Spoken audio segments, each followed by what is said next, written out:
There is so much beauty in the world. There is a lot of undiscovered places. Enjoy the beauty our planet has to offer.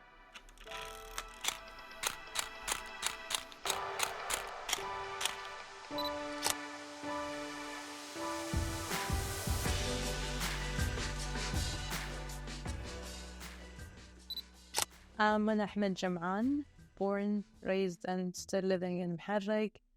I studied in the University of Bahrain, double major English and literature and education, so English, literature, and education. And I started off my professional life as a teacher. My late father was a traveler, and throughout our lives, we vicariously lived through his journeys. So we would go, we couldn't join him, obviously. We were too young, and he went to remote places. He traveled to different places, not the places that were usual at that point in life. And he would send us postcards from there. And from early on, I decided, I want to see these places. I want to visit these places.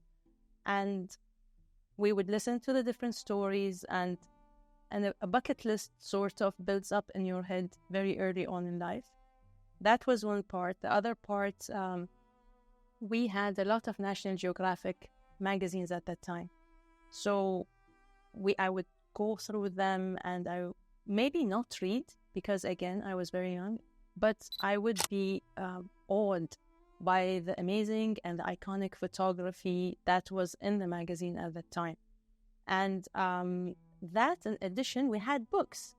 Not everything was online. And we had a lot of encyclopedias, bird encyclopedias, landscape photos. So we would just go through these books time and time again. And I think something built up in me very early on. I decided I would love to take similar photos.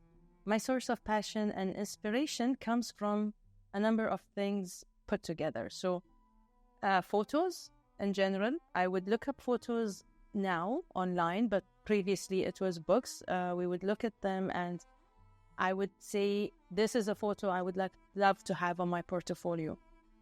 I traveled with a lot of photographers, and before traveling, I would find it very helpful to research the place I'm going to and see what are the iconic photos there, which photo puts this place on the map, and maybe not copy it, but emulate it and hope that I would get my take on that iconic photo.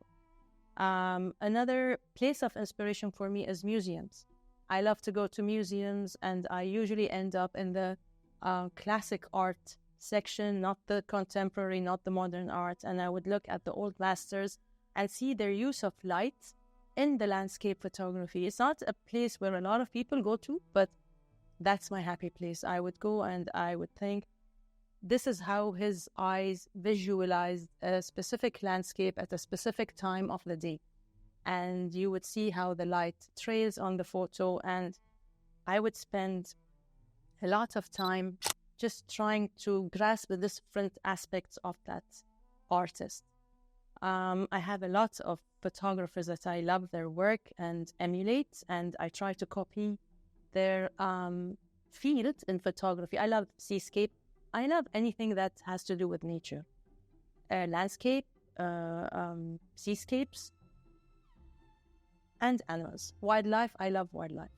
And recently, I have just started doing bird photography, which I find very interesting. Requires a lot of patience, but I have it, and hopefully I get a good bird photo one day.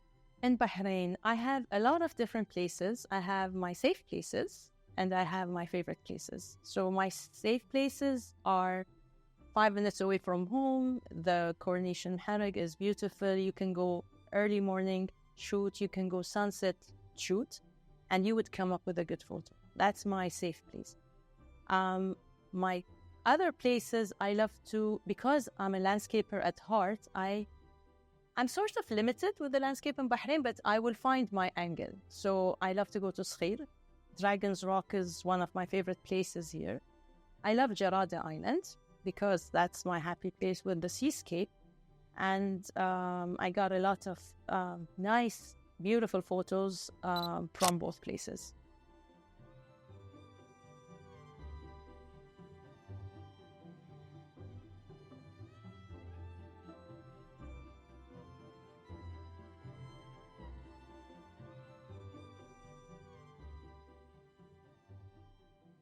For me, portraying Bahrain is very important. It is my country, first and foremost, and I would love for the people to see its beauty. There is a lot of beauty in Bahrain. Some of them are actually still undiscovered. And I would like to be the one to bring the landscape aspect to Bahrain. There are a lot of amazing cityscape photographers, street photographers, but for me, landscape is my passion, so I have to bring out that aspect in my photography. My favorite places, I'm going to say anything that has a nature's element in it. So it has to be a form of the sea, maybe during sunrise or sunset, or the desert. I'm going to call it a little desert because obviously this is what's available, and I love it because there are angles and you just have to find it. And it's challenging, but that's what makes it beautiful. Astrophotography is my first and foremost passion. We are very limited in Bahrain with astrophotography, but I have one of my favorite all-time photos, the Milky Way in Bahrain. I managed to get it from Hwar Island, and it's one of my favorite photos. And the replies and the responses I got, people couldn't believe that this was actually taken in Bahrain, made it 10 times sweeter. So that's the astro part. I have traveled specifically to do astrophotography workshops, and astrophotography is like, it doesn't get old. Every time you see the Milky Way, it's like seeing it for the first time. The first time I saw an annular eclipse in Abu Dhabi was mind-boggling because it's not like a solar eclipse, but I think I took 1,400 photos of the eclipse. I time-lapsed it, and it was very gratifying because you see just something that you don't see regularly. And again, it requires patience, and you have to be on your feet, and you cannot move time. You just have to wait for this phenomenon to take its time and for you to enjoy it at the same time. My choice of destinations is because of the topography of the country. So I will choose a country that has mountains. I like to do hiking as well, but again, it's a source of inspiration for me.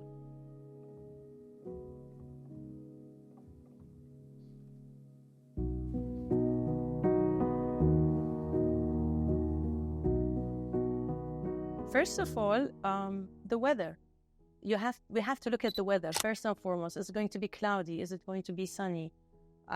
Does my location require clouds to be in the sky or not? Because I could be preparing for a cloudy day, but in reality, my shooting is indoors. So how is that of any help? So choice of location first and foremost, and then if it's an outdoor location, obviously I will be looking for the good time, early morning sunrise or late afternoon. I will check if it's going to be what is the percentage that we're going to have some clouds. If it's an outdoor location, that will be the number one priority for me, that I do have clouds in the sky. If I don't, I'm going to just delay the photo shoot. I don't like to corner myself that I have to do the shoot today, because I need to get it done. I don't work like that. And because you are involved with nature, you just have to go with nature. You cannot prep nature and make it look the way you want it. Which of my photos influence my journey? If that is the question, we have it right there. This is the photo. It was my first win, first place in the International iPhone Photo Awards in the States. And I couldn't believe it when I saw it, because I just saw the competition online, submitted my work, and forgot about it. And then I was very surprised it won the first place. But again, I had Bahrain written in the countries that were part of the wins, and that made a lot of difference to me. I have a lot of supporters. So family, first and foremost. Sometimes they don't like my choice of destinations, but they support that I am really passionate about my photography. We have an amazing photography community in Bahrain, and they help. we follow each other, we help each other with tips. So that makes a difference.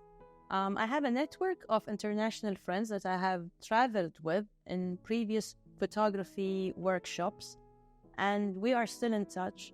And that's very important for me because I travel again with them, and they keep on giving us, you benefit because clearly they are like, when you have these trips, they're not done with just regular photographers. They're either National Geographic photographers or photographers who have their work published in National Geographic. So you learn. It's a learning process. So that learning process is what keeps us going. As I mentioned in the earlier point, that yes, we are very lucky to have a very supportive community in Bahrain, a photography community. We go out, we do shoots together, and we are in touch on groups on WhatsApp and the phone, and we do things together. So at any event, you would find one or two of the photographers, and if you get stuck, it's always beneficial to have one of them because we exchange ideas, tips. One of us might get stuck, the other one helps out. So it's very, very key to be in touch with the photography community, and I think they're amazing in Bahrain. We're very lucky to have them. In terms of competitions and events locally, unfortunately not yet. Hopefully, I have plans for future participations, but as of now, nothing. I have participated in a lot of international competitions. I have won a number of awards and honorable mentions I'm very proud of because I am competing against professional levels. When I enter, it's against in the professional category, which is really tough by any standard. So getting an honorable mention is really great for me. So hopefully in the future I would love to do something in Bahrain and participate in a local event. In terms of published work, CNN Arabia published an article for me with my photos about Jarada Island, which I'm really proud of, and it's one of my favorite places in Bahrain. So that's in terms of published work. As I have not participated in exhibitions in Bahrain, so I tend to have a lot of exposure internationally. So my as I just pointed out that I had won 2 awards in 2 different photos with the iPhone Photography Award. One was taken in Mongolia and one was taken in Morocco. Now, the one in Mongolia, it was a very tough photo. So the story behind it, we had models, and it was at the end of a 12-hour photo shoot, which started 5 in the morning. So it was continuous. From 5 in the morning, we take breaks, naturally. It's not ongoing, but at the end of the day, with the weather in Mongolia, it's not helping at all. And this was the photo of the kid, as you can see it. It was the photo of the kid, and I think he was tired as well. And that's when I walked back, took the photo, and decided to submit it. And I was pleasantly surprised it had won the first place in the competition. The second photo, if you can look at the photo, this photo is about a technique in photography. It's called negative space. So we were learning that technique during the workshop, and we were implementing it. So I took the photo with a DSLR initially, and then I thought this would look good on a mobile as well, and I took the photo with a mobile and submitted it, and again, it won me the first place. Other photos, I have one of my favorite ones is the annular eclipse in Abu Dhabi. Very long story. I had prepared everything for this trip. This is the first time I shoot a solar eclipse. I had done a lunar eclipse. Solar eclipse is different. You need to have a solar filter, which is not available. You have to order. Because of the annular eclipse, it was sold out online. You have to find a site that will send it to you in time. I got my filter exactly 2 days prior to the trip, and if I didn't get it, I wouldn't have gotten the photos. I traveled to Abu Dhabi, and I was living in a hotel in the middle of the desert. First time I go there, no clue absolutely to the place. So at around 7 o'clock, everybody left. And I was like, where is everyone going? And they were like, okay, their shift is done, and now there's the night shift only. And I think it was just me and another person in the hotel. And we were both going to shoot this eclipse. So we went out. Of course, the eclipse was timed at around 6:30 a.m. It was going to last for 3 hours.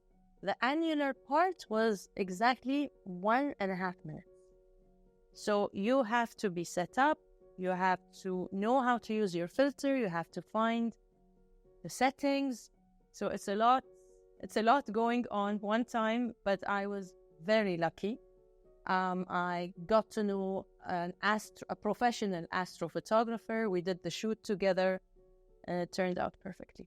Future plans. I like to not talk about them because then I feel compelled to perform, and people have expectations. Oh, she's going to this place. She needs to come up this level photography.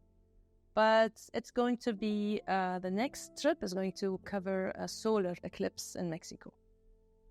First time I shoot a solar eclipse, it's completely different. I have been studying endless videos on how to do it. I have a cheat list on the settings, but I really don't know what to expect. I'm going there and keeping my fingers crossed that I got a good photo. Advice to young people. Your mobile is your best friend. You have a mobile, you really do not need to splurge on any high-end camera gear. Cameras are changing as swiftly as mobiles now. I would just use a mobile camera in the beginning. I would probably choose a point-and-shoot camera to find what your passion is. You don't need to go buy a camera that's a DSLR, and then you might end up in astrophotography, and that's not much help. So find out where your passion is just by using your mobile. And then when you find where you gravitate, am I a landscaper? Am I a portrait photographer? That's when you invest in the gear. I have not given training courses or have any plans, but if someone asks me, I am more than happy to help go with someone on a photo shoot and give them all the tips and the tricks to be able to help them to reach where I am now. I had a starting point. I had someone explain everything to me as well, because that's how you learn.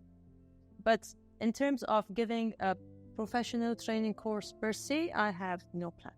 I hope from the photos that I take to invoke a sense of awe and inspiration and curiosity, and that you will be able to look at my photos and say, I need to see this place. I would love to go and visit and see this.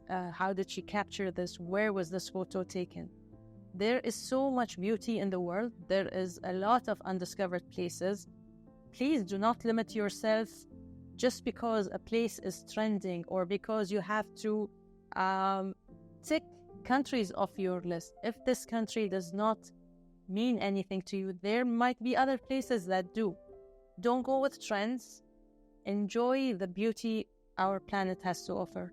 Definitely, if my life was an episode, it's through my lens.